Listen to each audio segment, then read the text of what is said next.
Hey, it's not your fault or mine, but together we can do something about it. See you soon. Voices of humanity, we need to hear your voices. We need to hear your voices.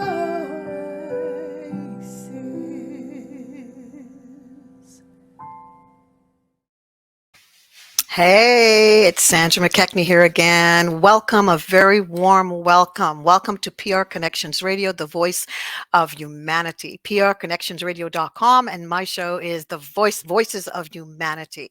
And it's a pleasure for me to be your host, Sandra McKechnie.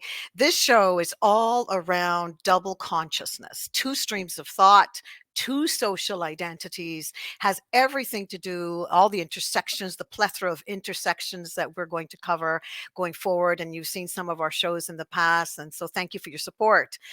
Please subscribe, and share. The content is great. I have another great guest for you today. And I just wanted to let you know that I am also a certified life coach. I'm doing cultural sensitivity and awareness trainings. And in the same niche, I also coach. It's really important work. It is not like a want, it is a need. And the guest that I have coming in right now she's a beautiful guest. She works with me. Hey, Marcia. Yay. She's my administrator. And she presents as well. She's my co-facilitator administrator. And we do them together. We've been doing it for 5 years. Double consciousness, two streams of thought, two social identities having everything to do to what happened in the time warp, 21st century, 20, 19, 18, 17, our Blacks, our Indigenous brothers and sisters, First Nation, Native Americans, has everything to do with our Latinx, people that have gone through a lot through the ages, through the time warp. So we do this because it really is a need, not a want. We're concerned about how we show up when we come back through that time warp, right? Say we're in the 17th century, we come back 17, 18, 19, 20, 21. How are we showing up? And why are we showing up the way we show up with our biases? And what does the dominant group look like, and what does that mean anyway? We're going to get into a few things. This lady's amazing. She means a lot to me. I've known her for a long time. We've been doing this for about 5 years. We thought it was over, right? But we went online. We just thought we were done for a bit, and then I'm going to read a little bit about her for you. Marcia's bio. Marcia Shelton is passionate about family, community, and social justice. As a director in the nonprofit social services sector, Marcia knows firsthand about the multiple barriers marginalized individuals and families face on a daily basis. Understatement, believe me, she does. Having a deep love for the Black and Indigenous community, she continues to be proactive in addressing systems of oppression. Her desire is to see families and communities healed, restored, reunited, and empowered. Marcia strongly believes that healthy families are the foundation to healthy and thriving communities. We are here because we want to give you some content. We want to touch lives, move hearts to change, remembering it is not your fault or mine. We weren't there, but we're here, and things have been passed to us. And how are we showing up in the 21st century, Mars? We are going to get into it. There we go. I got my questions on the side here. Okay, great. All right. Welcome. Thank you for having me join you on Voice of Humanity, Sandra. It's a pleasure. My pleasure. I feel honored and I feel humbled at the same time. Thank you, hon. All right, so we've been doing this. We do it online, and Marcia's she's actually the catalyst, the one that just I think I was talking about it a lot. And anyway, she made a way through her. I'm here, but she's going to let you know a little bit more about that. Okay. So Marcia, tell them a little bit more about how we started and why we're collaborating and how that looks. Well, first of all, Sandra and I, as you know, we go back a long way, back in college days to be exact. We first started out, and I'm amazed at how we've transformed in our friendship. So there was a gap, 20 years gap. 20-year gap. That's a little gap. Yeah, right. And as you know, people life changes, transitions happen. But what I'd like you to walk away with, knowing that Sandra and I even had a gap, is that relationships could be restored if they're united for a purpose. And Sandra Absolutely. and I Thank have God. been united for a purpose. And Yeah. this purpose became part of our journey. I'm a woman of faith, so it became part of Sandra's journey of self-discovery. Myself, I've always been aware of my Blackness, but it's been heightened since I've met Sandra, and she started to reignite that within my life. When she started to talk about double Same here. consciousness, she had a little home tryout, so to speak, where we Beta gathered a test. few, yeah, gathered a few people to do her presentation, to share her knowledge.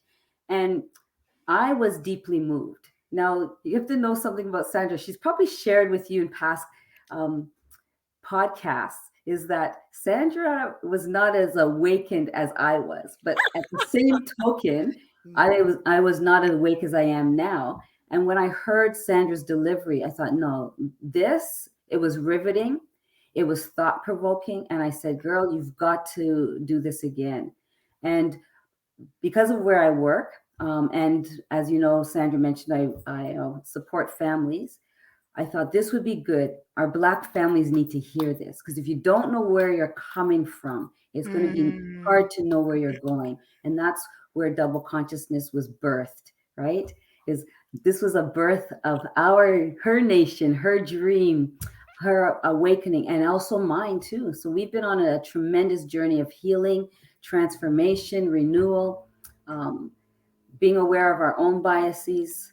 And so that's where we are now. Double Consciousness, we launched it at my workplace. Yeah. The very first Saturday was focused on families. We were nervous, didn't know what to expect. We promoted it.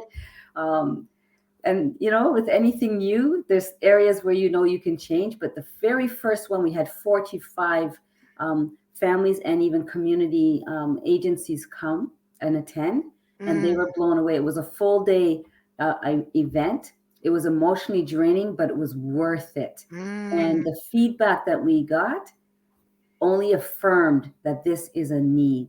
It's a gap. And it's not like any other cultural training, sensitivity training that we've had. You sit in a room and you just hear and you run off the same history about, and no disrespect intended, because we need to honor our Black men that paved the way, our Black women that paved the way, Rosa Parks, Harriet Tubman, Nat Turner, Dr. Martin Luther King, Malcolm X. We need to honor them, and constantly, but there was more to it. There's everyday life situations. We're all in the fight. We're all in the struggle. So it was in that there was an awakening, and we were prompted by community. We need this. You got to do it again. And then from there, we started to do it twice a year. Then it moved out to 3 times, then 4 times a year. And wonderful. Minimum registration was 65, minimum 65 people. And it moved from working with the community to professionals attending, psychologists, social workers, doctors, people in the healthcare and in the corporate world started to attend, and we were just blown away. Absolutely. Absolutely. I love it. I love it. I love it. And we continue to, and what's beautiful, it's like coaching to me in a way, because we don't coach because we're giving content, and it's a bit of that too, because we both participate. Marcia delivers, I deliver. And, but people actually come here. Sometimes the cameras are off and people are feeling like, what are we going to be doing? Some people had to come because they have to, because they were sent by their workplaces and different things. But this training is definitely, we love the symbolic achievements, Rosa Parks Boulevard and Dr. Martin Luther King Boulevard, we're all up, and we've got the Black president, and those are great. But we go much deeper as to why certain groups, especially because we stay in our lane, Blacks, excuse the bywords, why we show up the way we do in the 21st century. We get into economic castration, academic, social castration, just all of the disenfranchisement of a group of people. And there's a number of other peoples, especially our Indigenous brothers and sisters, who this lady's very passionate about, that are on par with, in many areas, with us. So Mars, I'm going to hear from you. Okay, so what does double consciousness mean to you? And how does it show up in your life? How does that look? This two streams of thought, this Mhm. two social identities. And by the way, audience, that little gap has everything to do with the struggle, those that were assimilated back in the Mhm. time warp, Mhm. 21st century, 20, 19, 18, 17, and how when they come home, what did we bring? What did blacks bring? What did whites bring? How did that look? And we talk about the dominant group and who's showing up how, and how can we heal? Remembering it's not your fault or mine, but together we can do Mhm. something about it. So Mars, how does this show up, do you think, in your life? I know you got stories too, but in your personal life, how does it show up? And then we'll go to how does it show up at work to you? Very good question, and we could probably spend a whole show on that. Yeah, we So might have to book again. I can I feel it. will just think of, you know, think of because I know you and I, when we get going, we can spend several hours talking. But I would say that I would frame it around my own lived experience around racism and being born and raised in Canada with West Indian parents. Um, and I would say that double consciousness, you don't realize that you're operating in it until you start to unpack some things, things that trigger you, or maybe why do you respond a certain way when certain people talk to you or show up in a room, or you start to see how you are around your own people, and then you change behaviors when you're around the dominant race. Right. And that's hard to, especially for myself, because I always see myself as authentic and transparent, but you lack authenticity when you don't know who you are. And so Mhm, for me, it's framed around how I viewed myself, how mhm. I view myself within the context of my cultural identity, being a first generation Black Canadian. Um, it's around how I viewed myself within my education system, because I went to school, public school. First of all, I was the only Black. We were the only Black family in the school, so that also had an impact psychologically. But you don't aren't aware of these things because those conversations never. We weren't in those conversations back then. So double consciousness, two streams of thought, two social identities, you don't even recognize that you're being formed into those two streams of thoughts True. and two identities So true. until we started to unpack and recognize and have that honest conversation with self and self-reflection and being vulnerable and confronting our own biases even towards our own people and towards ourselves, right? That self-love Absolutely. piece. So how that show up, it affected, as I mentioned earlier, I'm a woman of faith, so it affected, obviously it's going to affect your biblical view, the Mhm, narrative, mhm, right? With mhm, no disrespect, the white Jesus mhm, as a Black mhm, woman. mhm. It affected my worldview, how we are Absolutely. seen as a people in media, the Mhm, movies that I watch, the music we listen to, right? And even though mhm. we had our R&B and we had our Grandmaster Flash and Bootsy Collins, all of those that Yeah, music back then, I'm dating myself. However, we still did not really realize how deep seated and how our subconscious was being conditioned, and so it did affect how I showed up, right? Mars, I'm interjecting because it's hilarious. We were so we really didn't see it because look at the Ten Commandments, Charlton Heston. Like we're Yes. like we didn't even think. Wait a minute, the people in that time in that place of the world aren't even Hmm. that shade. They're Yeah. not even that tone. Like, Yeah. so there's Exactly. some things we were duped on. We're watching it over and over. Ten Commandments. Hmm. Anyhow, I just thought I put that in there. Yes, we can laugh now because we've been awakened, really awakened. Absolutely. And Hmm. I was thinking how there's nothing I thinking how we think of code switching, which is like pretty much under the umbrella, I think, of double consciousness. Hmm. Is so code switching is when people are showing up one way in the week. So this is an example. They're showing up and people say you go to work and you're acting white all week and then you're acting black on the weekend. And a lot of people can relate to that kind of Hmm. thing. Two streams of thought, two social identities, right? And what that kind of looks like. Um, And yeah, we've nobody told us that that's what we were doing. If you're assimilated upon trauma via the slave massa, it's just a logical thing that has happened instead of Correct. putting all the feeling behind it. You know, you go back in history, 21, 20, 19, 18, back in that time warp, you were assimilated to think a certain way. Like my Mhm. friends, one of my friends called me blight, mixture of black and and white. I And wonder who that could be.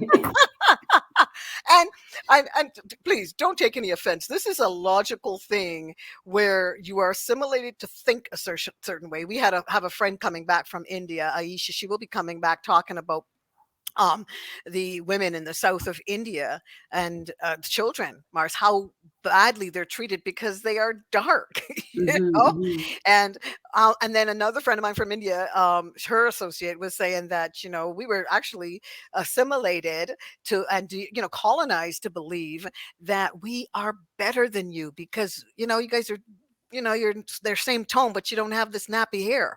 mhm, So that when we start talking about the reality of this thing, then it's not so like, oh, what are they talking about? This is terrible. Think about mhm, what your forefathers have taught you, whatever, wherever you are in the world, China, whether you're Philippines, what have you been taught? mhm, And some mhm, pseudoscientists came along like Charles von Linnaeus, Johann Blumenbach, and classified us into the races with mhm. the darker the skin, the more dehumanized at the bottom of the rung. So, Correct. Mars, how did that? This is a big topic too. Showing how it shows up at work. Like I always, like I said to her the other day, I find if I was going to say something about her, a phrase would be a defender of the weak, because Mm, this is what she does. She will take risks to defend those that where there's an overt and obvious injustice. Of course, we're woke, so called, so it's easier to see it. mhm. Um, so in your experience, if you can share a little bit about that, how does this show up at on the job as a director? It's interesting because I've been into both sectors, the corporate world and the nonprofit world. Mm, And the dynamics are different within the corporate. So visualize, so I was not in leadership in the corporate world. I was front line, but I saw Black women and men in those positions. But I also saw that now that I'm awakened and I reflect back how they operated, they could not be their authentic self. mm, You had to show up in a way that's white, that was made the dominant race comfortable, right? The way you dress, the way you spoke, keep your emotions in check, know your place. And it's understated. It's not saying that they're deliberately doing it, but it's understated, right? I've watched it within the corporate world.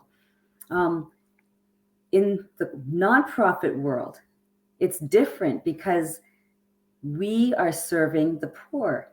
So everybody wants to help, the poor little Black children, the poor little Indigenous people, right? The families that live with poverty, new immigrants. So there's this sense of care, which is legitimate. So I'm not minimizing it, but I want to kind of give a little different perspective around how that looks. Again, that narrative, the great white hope. So a lot of nonprofit organizations that are in marginalized communities, hmm they're predominantly, the larger ones that have the money and the influence are predominantly run by the dominant race. You now mm, are seeing a lot of, within the past 10 years, you're seeing a rise of grassroots organizations that are founded by Black individuals and Indigenous, right? Different, the minority groups. But before that, hmm that was not the case.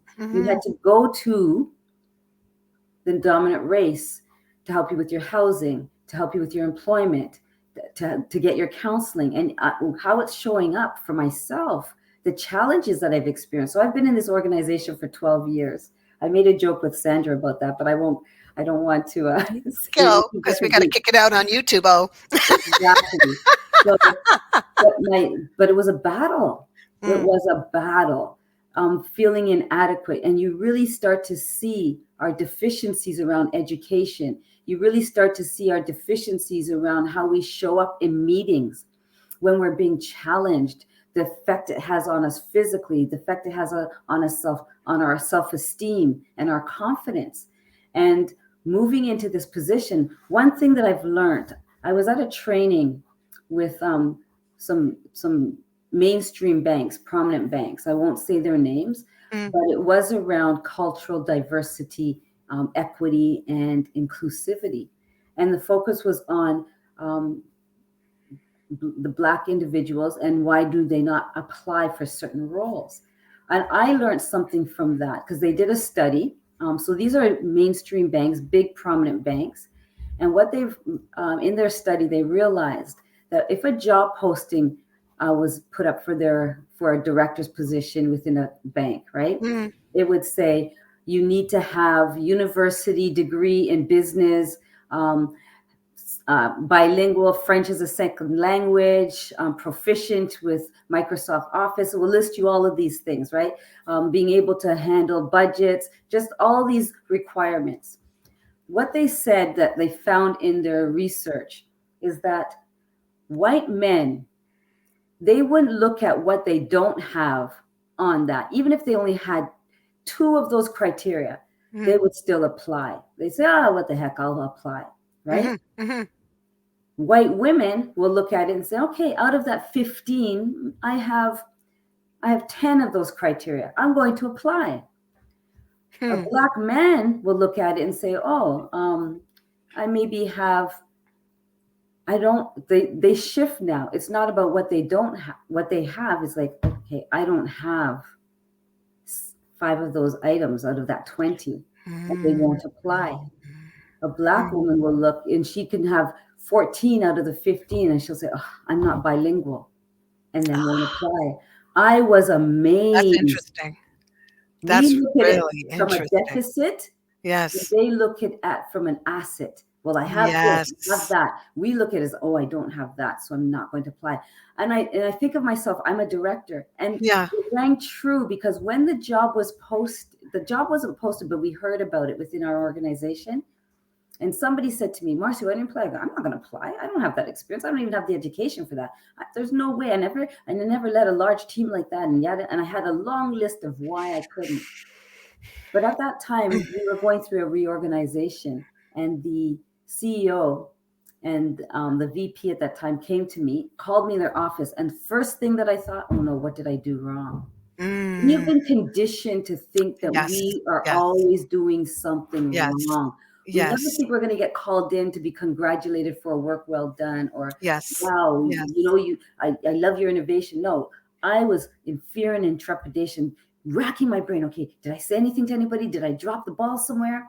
When they brought me in the office, I had a little piece of paper and in my hand, and it had a note on it. And by the time the interview was done, because it ended up being an interview, that paper was in little bits because I was a bag of nerves being called into the office, right? And it was to offer me this director position. They were giving it to me. I know.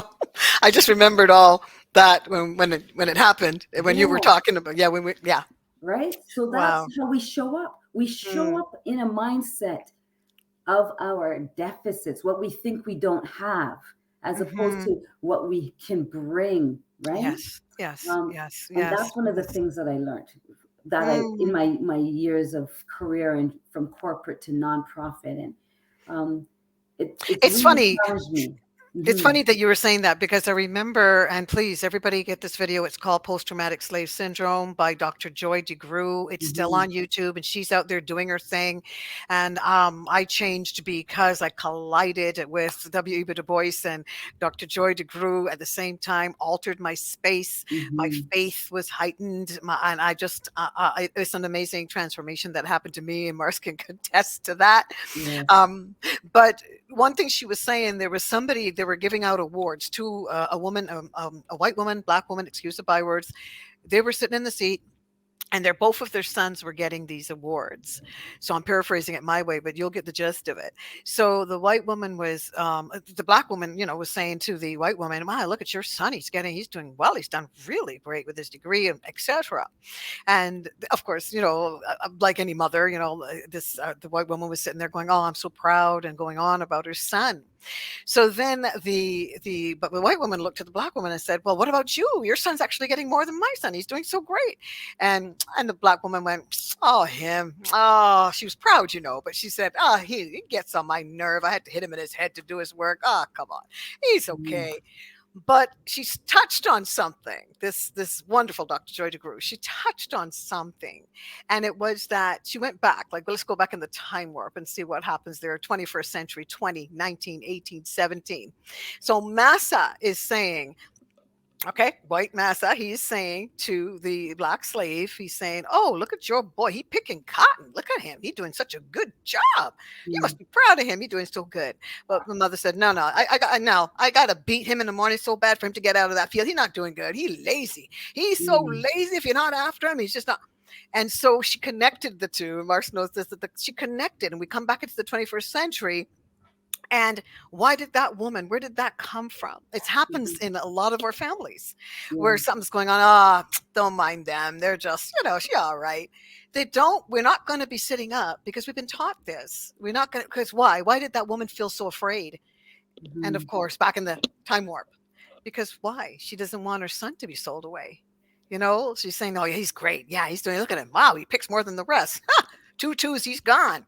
He's gone the selling block. Yes. So there's a lot of things that we water. There's a fear of water we have, and we deal with a lot of stuff when we look at, even the way our men show up, right? In the 21st century. And these movies, Birth of a Nation's one, you got to watch how they perpetuate our men as these grimacing, angry, and in this movie, it actually perpetuates the Ku Klux Klan, right? And there's a woman in there, and it's a silent film. And there's a woman in there, and she's just sitting, a white woman, like a cute little girl, just sitting there, young woman, frolicking in the breeze. And there's a cliff ahead of her, and out from the bush comes this black man, white man in blackface, because we didn't get those roles. And here he comes, and she looks, and she runs toward the cliff, and she throws herself over. And the commentary says it's better for her to have thrown herself to her death than to be raped by a black man when that wasn't even our MO. So there's a lot of things our trainings do. And it's actually, it changes us, why we will turn against each other sometimes as a group. So when I ask you, Marcia, about how this shows up on the job, how much do you think, even though you were more woke than I was in a heartbeat, but how much is double consciousness, because we know what's happened when we finish those trainings, how much has it really affected you in terms of this growth and recognizing certain things even on your job? Tremendously, it's affected me. And it's my journey within the past year, what I experienced, and I won't get into details, but it really opened up. And actually, it pushed me into starting to have very frank conversations around. I'm here. Don't mind. The camera just went weird. That's okay. That's what I figured, Sandra. That's why I kept going. Okay, don't get alarmed. Don't get alarmed. Stay focused. Stay focused. All right. How, as a Black woman in leadership, it's interesting how not everybody feels, even though they're friendly with you and you get along with them, but as soon as the power dynamic shifts and you become the boss now of your white peers, it's amazing how things shift that I didn't expect to shift. So why didn't I expect it to shift? Because I had a belief that that things were different. Why? Because I made them comfortable. I didn't address things that I saw. We were trained to let things roll off our back, dismiss it, suck it up, move on, right? So things that I should have addressed, I didn't, because, okay, we're used to that. We climatized ourselves to racism. We climatized ourselves to certain undertones and statements, right? We became desensitized to them. So when it showed up, we learned to just keep moving. But now in a director's position and working with marginalized families, I had to start to address certain behaviors, right? And when I started to address things that I would see that was oppressive, now remember, we're nonprofit working to interrupt the flow of marginalization for Black marginalized families. That's the department mainly that I oversee, right? Okay. And when I saw some oppression take place, I was brought into a conversation by a community member. And when I addressed it, automatically the disrespect that came up I was no longer seen as a director by a Mm. subordinate. I was now seen as an angry Black woman, Hmm. but Hello. not seen as somebody that's doing their job addressing unprofessionalism and biases. Mhm, And that mhm, created a tension. And it actually silenced and disempowered me to a degree because I didn't get the support that I should have gotten. That's what I'm mm, experiencing there. What I've also experienced over my years, even prior to being a director, is there's a lot of programs we offer, right? mhm, Even mhm, counseling, but they're not done with a culturally aware lens and understanding where our people are coming from as far as employment. So here, for example, on an employment lens, we have amazing employment programs, right? mm, But the factor that's not considered is that you can have the individual practice their interviews, right? Their interview skills, brush that up. You can dress them up. You can work on their resume. But the factor that was not brought into play was the employer's response when the person shows up and they see that, oh, it's a Black male. hmm. And how many times has somebody with a person of color not gotten a job because of their skin tone? And they Wow. never prepared or even talked about those and even prepared properly. Employers, so a lot of the programs are, there's incentives for employers if you hire anybody that's in our employment services, right? Mhm, mhm, mhm. But you could start to see, even in there, the disproportionate amount of Black individuals and Indigenous people that were getting hired versus the white or European, right? Brothers and sisters, right? Mhm, mhm.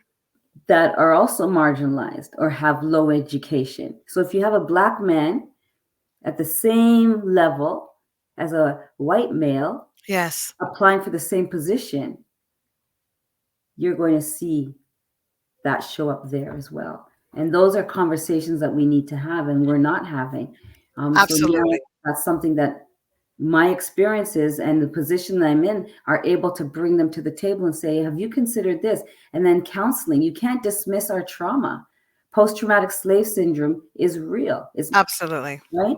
We talk about all the other syndromes, Mhm, mhm, FASD, mhm, right? Fetal alcohol syndrome. We talk about trauma, right? mhm. All of that abuse, domestic abuse, how that shows up, and nobody wants to talk about the trauma around oppression. And also, we had a lot of groups. Hey, everybody, I'm still here. I don't know what's up with the camera, but the show must go on. Yes, the Anyway, show you must see go this on. thing pulsating. Anyway, Your um, heartbeat. that's right. There's other groups that, when they stand up and they had reparations, billions of dollars that were given to them, and this is wonderful. This is a good Mhm. thing. But when it comes to us starting to say, listen, I guess people are maybe tired of us or talking about this content, it's too much. But when we were talking about it, we said that this is not that long ago. Wasn't it your No. grandfather was blind on a plantation? Yes. Right? Yes. My grandfather was born on a plantation, and it's interesting. We know that history, but then when you actually see the document that verifies that, Right. it's surreal. It's like, what? It's that close? That's Right. my dad's father. Yes. That is, yeah, That functioning. is Yeah. close, Yeah, it right? is very close. And even the some of the schools, the school system, Mhm. desegregation of the school system 1994. Well, people think that was the end of it, but you had said there was a date. I forget when it was. Was it in the 60s, the last one, or the 80s that the last segregated school closed? So it's not that long ago. It's not that long ago at all, at all. Well, As to, think about yeah. it. When you think of the states with segregation, right? Hmm, hmm. In the 60s. That's not 60s is not that long ago, Not at all. right? Not Considering at when we were all. born, we were born at the tail end of it. I was Wow. born in, 63. That was the tail end of what the segregation, and here in Canada it wasn't the same, mind you, but it was psychologically there, Right, right? right, It right. wasn't physically there, it was psychologically there. right? And even like I was saying to you one time, when I support people in social justice, and one time, we went to it was a real arbitrary situation. I mean, they all are in a way, but this one, and I remembered a lawyer, white lawyer, took me aside and she said, "You know what? Don't mention my name, but this happens a lot." She was just talking about the level of discrimination Mm-hmm. that Yeah. area of the judicial system, and Yes. how horrible that people are treated that are darker. Isn't it silly when we think of the fact that we were duped, Yeah. and the fact that these pseudoscientists set us up? This is why this talk is so important, because people genuinely, Mm-hmm. audience, genuinely, I know, unintentional, unconscious bias, because you don't mean it unless you have a white hoodie, which those people don't wear those anymore. They wear suits. If you're Yes. part of that group, and because there is hatred, let's keep it Yes. real out here, for a number of groups out here, right, that are Mm-hmm. counted to be minorities or social called marginalized. But I think about just hearing that lawyer say to me, "Don't mention my name." We've got a really great lawyer here, and he is Indian, and that he's at risk because they're afraid he's going to lose his job because he's speaking up against the kind of oppression that's in that sector. And I Yes. think to myself, when people say, "Well, we're all good now," well, yeah, but the reality is when you get in those close quarters, Marcia, you know what that's Mm-hmm. like when you get Yes. behind the doors. Up close And and I've had to personal. Yes. I've had to put my hand out to see a man, a white man, and he was also big in stature. And I had to put my hand out as he was literally dehumanizing this black woman that I was supporting, one of my sisters. I Mm-hmm. didn't know her like that, but she's my sister. It was Yes. indigenous, Yes. whoever it was. I'm in there. I'm fighting for you. And I had to put my hand out to this man and go, "Stop. You're bordering Mm. on harassment." And I was so traumatized. I told you guys the story before. My armpits started to stink because of the trauma. We're Yeah. just keeping it real here. Because Yeah. honestly, that kind of, it's almost like a spirit. It That kind is. of, you know, I. it, It, it holds you. it And does. I break bread with my white counterparts. Mars does with hers. But the Mm-hmm. reality is, all of us, even us, I've had to look at the way I look at the indigenous peoples. Yeah. So it runs through everybody. Why we Everybody. stay in this lane is because we were categorized at the bottom of the rung. The darker the Mm-hmm. skin, the more dehumanized. So that's the lane we stay in. And plus, we have we have, we have the melanin. Yes. Yeah. So Think of it as for those that have, watched track and field, and you have the event with the hurdles, right? hmm, The 400-meter hurdle race, right? So you hmm. have all these hurdles that you jump over. Well, triple our hurdles in our lane. Oh That's my goodness. Yeah. We right. talk about the Triple race. that. So Yeah. we have to run, sprint, and jump over more hurdles in Yeah. order to make it to the finish line. And anybody that's run track and have done hurdles, there's a timing, and you have to have a certain amount of space to measure your stride to be able to clear that hurdle properly without knocking it over or tripping yourself. And that is what we've had to do psychologically every day from the time we were birthed into this world. No matter where you fit into this global sphere, right? hmm On a hmm global scale, hmm we've all had to do it.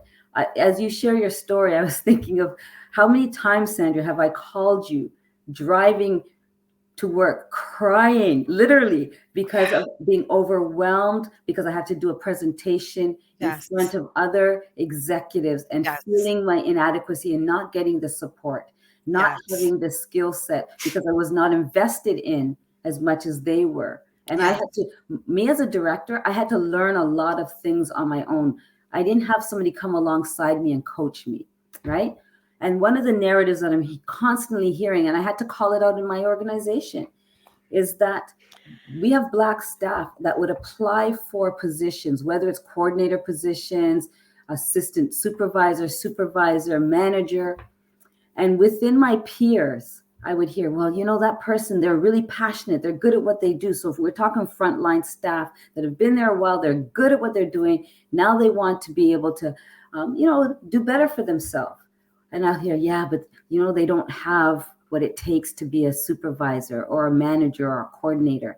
And I'm a Black woman and I'm listening and I'm thinking, don't they realize what they're saying, that I'm there? And it makes me question, okay, how are they seeing me? How am I showing up to make them feel that comfortable to talk about my people that way?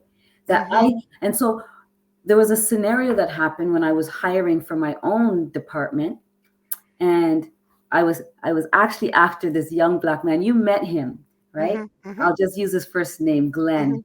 Mhm. Mhm. And I went after to hire him. Now he was applying for another position within the department he was at the time, and I spoke to his manager at that time, and they weren't going to give him the position. He didn't know that, but I knew it. Being a director, I was privy to this information. And I said, well, why? And he go, well, he doesn't have the leadership skills. He doesn't have this. And they rambled. They listed off all of the things. And if you remember earlier, I mentioned about we think from deficit, Mhm. because Mhm. they think, they look at us as a deficit. Mhm. They listed all the things that he couldn't do, but I was seeing the things that he could do because I started to shift my thinking, right? And how I see my people, how I see myself.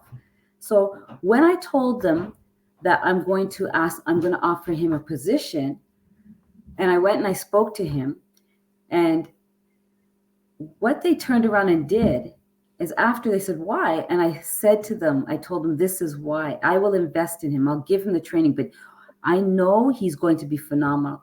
They went and offered him more money than what I was able to, and they hired him, and he took the position. I was so hurt. I was hurt by that because it was kind of devious. You weren't going to hire him until I identified his value.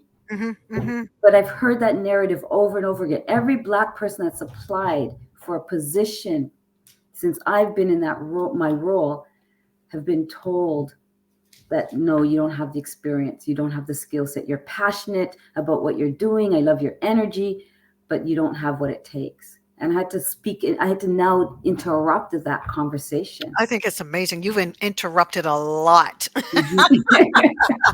Because there are those people that come through, and Mhm. sometimes you will count to 10 because you want to give them an opportunity, and you labor. I have seen you labor on it, like you're laboring on a soul, like just Mhm. laboring.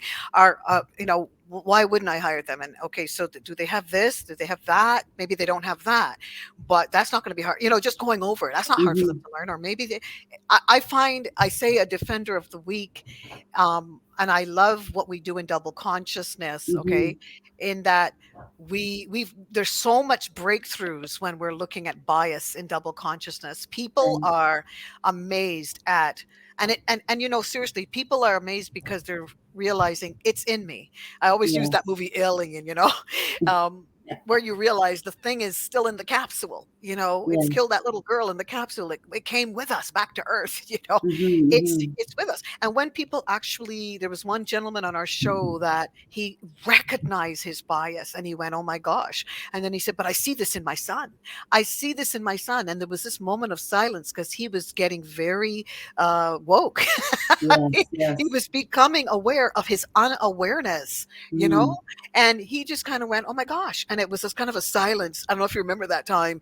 And it was sort of like he said, Yes. I guess like I'm passing it on to him. I'm passing things on to my son. Son, And yes. it's when we get that awakening, because we're all great, Mm. upstanding citizens and people are doing well, but we all have this way we look at each other as with our Yes. biases. It's like that telephone thing. I always say it on the show. You whisper something, and this stereotype, by the time it gets to the 30th person, the telephone game, it's totally distorted or total Yes. fabrication.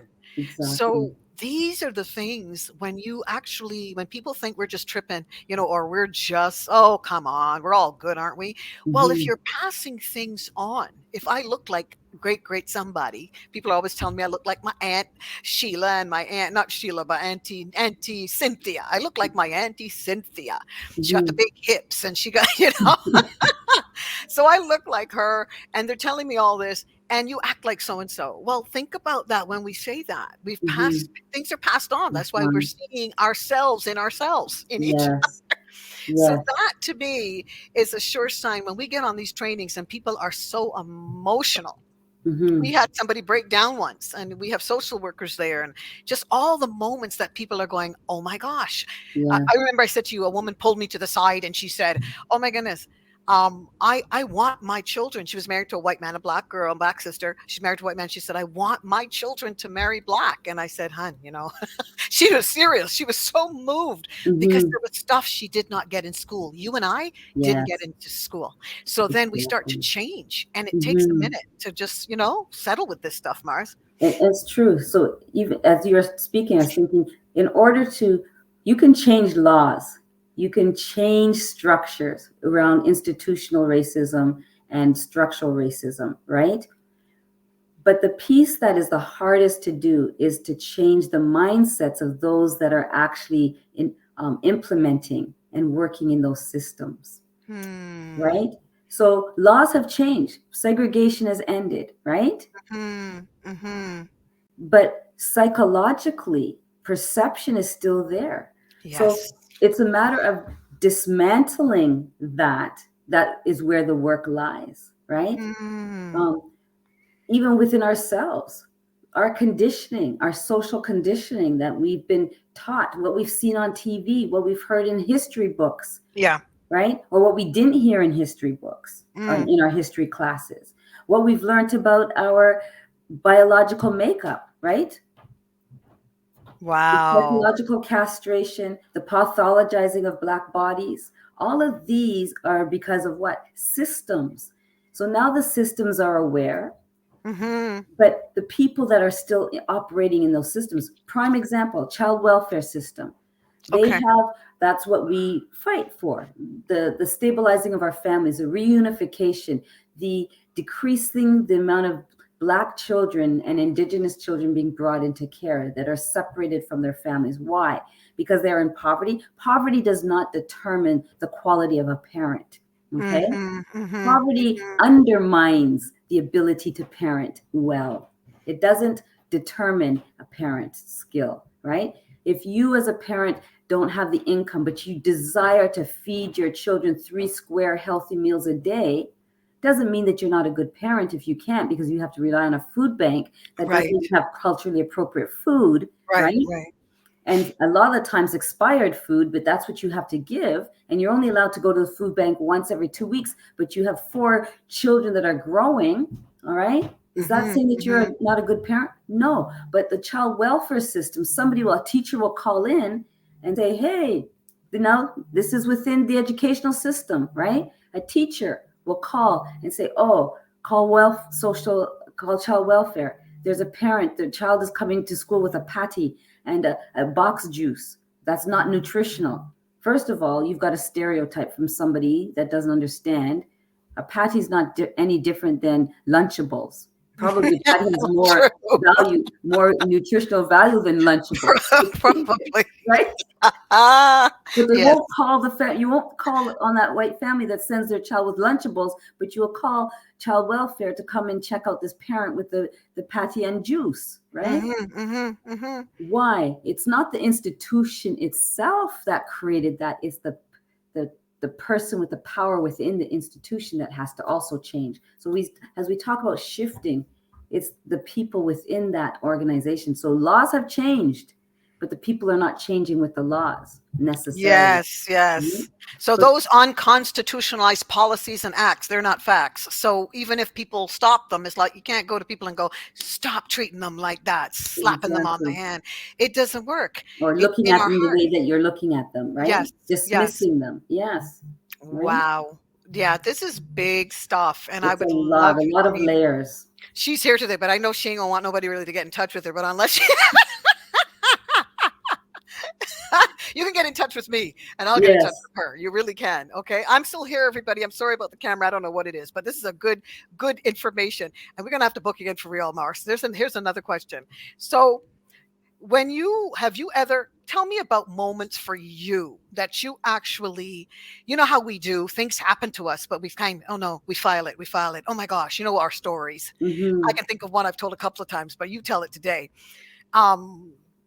Going to buy a home, but there are these stories that we may meet together and share, with our people, and a lot of times we don't share them because we're taught to pull up ourselves by our bootstraps. Shh, don't talk about it.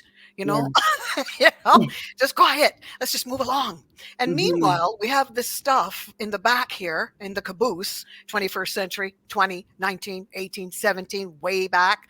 We've got this stuff that is a part of us that we don't get to acknowledge. And I just wondered, in your life, when you think of a couple of stories or something, can you give us a moment? So I know people believe us, but things that have happened that caused you to just file it and say, no, it's nothing. No, but I know it's something. Yes. Well, you alluded to the purchasing of a house, so and you shared that story. Is that okay to share that one? I just Oh, I want need you to share that one. So they Okay. know I'm not I'm telling the truth.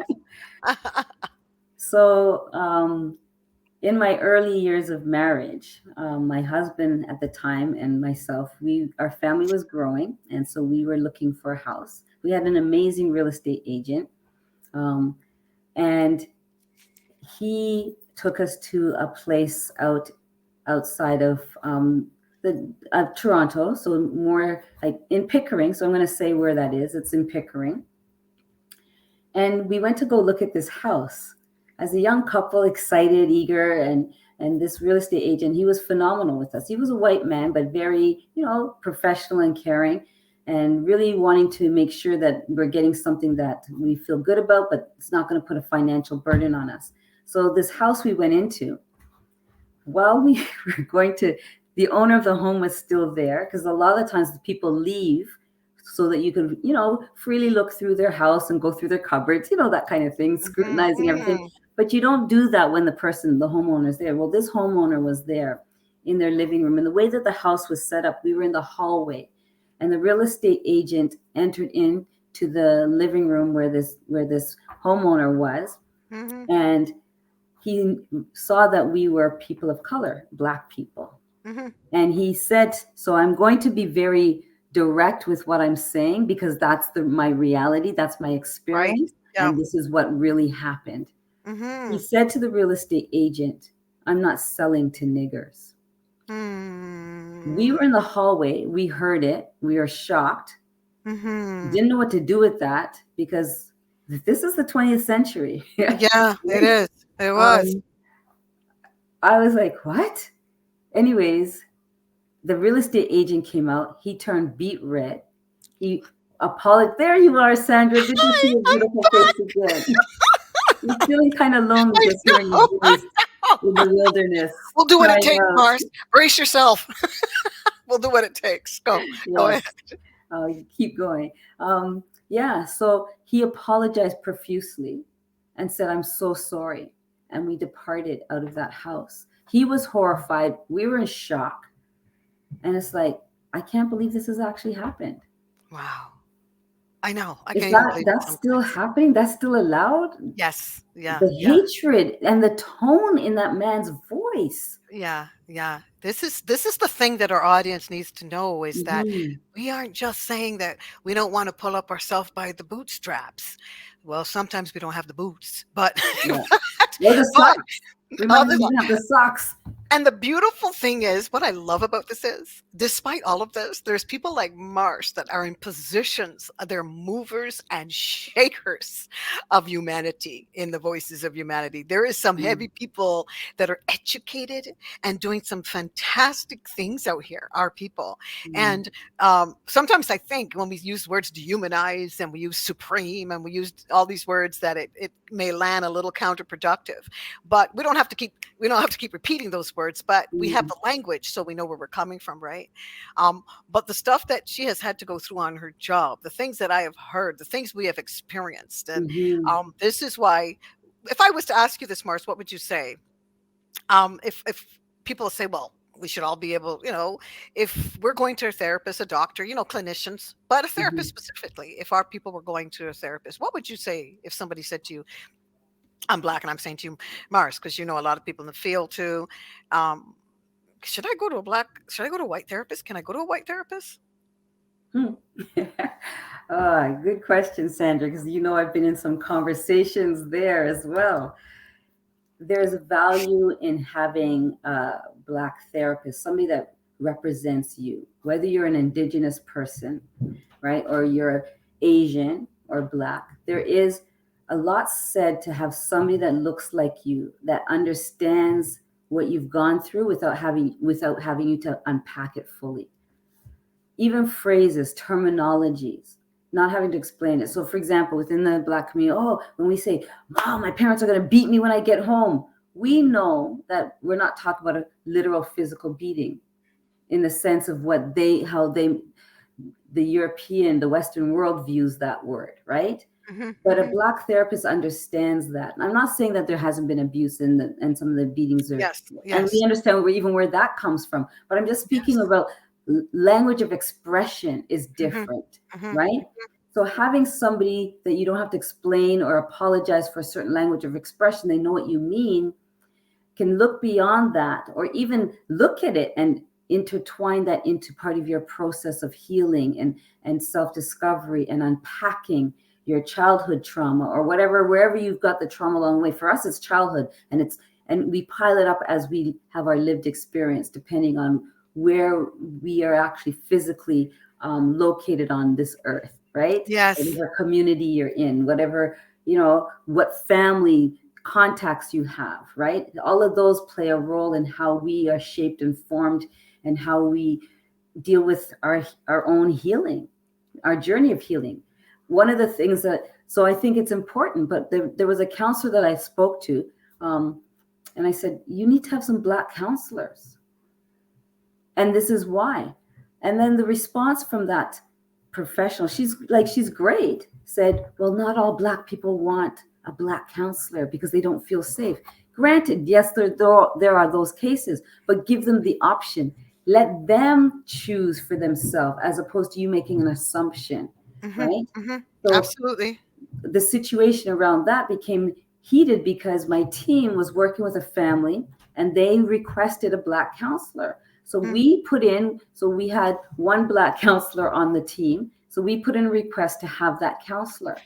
And we were told, no, we cannot request a counselor. We're saying, but the family, well, how do you know? Maybe they need to try a white counselor. How do they know? Well, what are you talking about? Client-centered work.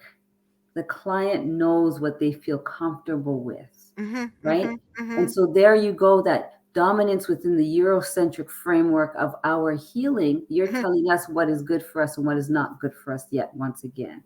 So I love this conversation because if, like, I've gone to a white therapist number of sessions with one of my exes. I'm sorry, one of them. I've only had two, but listen, I've gone to a therapist for marriage counseling. Now that my eyes are opened. And I've closed that disconnect. That's what double consciousness, the trainings do, right? Closing that disconnect so our people can say, it's not that gap. Yes, it's not our fault, but we can do something about it. Now, when you are assimilated back in that time, Mark 2120, back in the 17th century, say in the 1600s, you're assimilated to be like massa. You're assimilated to want that. But at the end of the day, remember, you're not that. You're refuse, you're nothing. So we've got to remember that, right? So when I asked you this question, Mars, so being that the case, what happens if you're on your job, when people are not woke and they go to a counselor, say, at your job, you've kind of alluded to the fact that double consciousness, that whole awakening, has helped you just look at everything so differently. I'd love to hear some of the stories. Just look at things differently to support your people, your group, as other people support their groups, and we celebrate ours as well. So what does it look like when people aren't a therapist? I go to a therapist and they're sitting there all assimilated by massa. What will happen to me in terms of, I need a clinician? Yes. So I'm not going to completely throw the baby out with the bathwater, and I'm not going to dismiss that there are areas where they do bring healing, and they start to have them look at, parent relationship with their children, relationship with their spouse, start to look at certain things. But what will happen is there's a piece of you that still will do the internalized blame. Well, what's wrong with me? Yeah. Because they're not connecting that dot of intergenerational trauma that's been. But Mars, but I mean, though, what if it's a Black therapist that's not woke? Oh, yeah. Wow. Yes. That's a different ballgame altogether. Whole different picnic. So a Black therapist, when they're not awakened, can actually cause more trauma, in the sense that there's a Black therapist or any Black professional that hasn't awakened to themselves will just use that same scenario. Just pull up your bootstraps, because they've been conditioned to believe that. Look what I did. I worked hard. I was given opportunity. So you need to take opportunity. You need to take ownership, and you need to just work harder at it and continue. And you know what I mean? Like in that dialogue. So, Yes. so you now are putting that onus back on them again, and not recognizing their need to have identification of what your story is. So you've kind of separated your life, your lived experience, to where you are now. We're like two different personalities, right? Wow. So in counseling, you're coming up as the conditioned, trained professional under the institution of the universities that are dominant with the dominant culture. The training is from that lens, that perspective. You've now taken on that persona. Yes, you have the skin tone, right? But you see how that shows up. I make fun of, saying a blight person. Mm-hmm. You see when a Black person turns up that doesn't know who they are. They've assimilated the way they speak, their expression, and they'll tell you, oh, well, you know what? You need to let that go. That's the past. Now you have opportunities. Yeah. Right? And it's conditioning, right? We get subliminally seduced by movies. We're all, but that conditioning has come with us and passed on for hundreds of years. So we need to acknowledge that, I think. Marcia, Yes. I can't believe that we're at the end of the show. What happened here now? What kind of trouble is this? Isn't that amazing? Okay, so we know we need a rebook, because this is important. I certainly hope that you guys enjoyed this time with us. I don't know if enjoy is the word. But we really want you to know that just count to 10 if you start to make judgments on our conversation. Just make sure it's not because you have been conditioned to think a certain way about us and our Black brethren. You know what I'm saying? Like, some of us think we don't need that help, but it's not your fault or mine. And you don't have to use the word ally. You don't have to use any word. It's not your fault or mine, but together we can do something about it. We didn't start this alone. Right? So we can finish it. Everybody can finish it together. And that's why we love to bring different groups on here. Voices and the Faces of Humanity. Put your hands together for Marcia Shelton. She did a bang up job. I must say, I'm proud. So I'm sorry I disappeared for a while. I don't know what happened to the camera. Don't ask me. But this has been amazing. And thank you so much. We've got a little commercial for you. We'll be right back. All right. Take care. Thank you. Oh, you stay there. Hi there, I'm Sandra McKechnie from Double Consciousness. Double Consciousness looks like this: cultural sensitivity, cultural awareness trainings. I've been doing it for 4 years. We're going into our 5th year, our 41st time on Zoom, and we're doing it. Would love you to join us. The next thing that I do is I'm a certified life coach holding space for clients in the areas of cultural awareness and sensitivity, right? So people that may have a challenge and they just want some space, a consultation, coaching opportunity to unpack implicit racial bias. Everybody's welcome, and we would love to have you in the trainings or book a consultation. And we have a free opportunity, 15 minutes, if you want to have a chat and get to know me and find out where you fit in that. The next thing that I do is I am a host for Voices of Humanity out of prconnectionsradio.com. If you want to be on my podcast and you're a fit, because it does have to fit with the show, has to complement the show and the network, I would love you to get in touch with me. And I'm also, from my heart, and I've always been a singer-songwriter, and I love this stuff. I love the singing. We put it in our trainings, our cultural sensitivity and awareness trainings. So sometimes I just sing just like this. You're all that I want. You are all that I need. And you brought me here when I can't find my way. You're all that I need. And you brought me here to pray. You should hear that with my keyboard player. It's to live for. Thank you so much for your time. I hope that helps you to know who Sandra McKechnie is. Take care. Bye for now. Oh my gosh, I gotta get this weight off. I look so nice in that video. I gotta do something about this. I know it's COVID weight. Oh, anyhow. We all have COVID weight. Just the camera adds weight. That's right. Hun, it was nice having you. We got to get together and eat It something was a soon. joy. Thank We you. got to go for food. Anyhow, thank you guys so much. What a pleasure. This is Sandra McKechnie, your host, and this is the Voices of Humanity at prconnectionsradio.com, the voice of new media. And for sure, we will kick this out on YouTube as soon as we can. And if you do really want to get in touch with Marcia, please, you can I will leave you all the information. All right. Thank you so much. And thank Thank you, you. Guy Dawson, the CEO that's back there doing all this wonderful stuff. We appreciate you. Bye for now. Have a wonderful, wonderful day.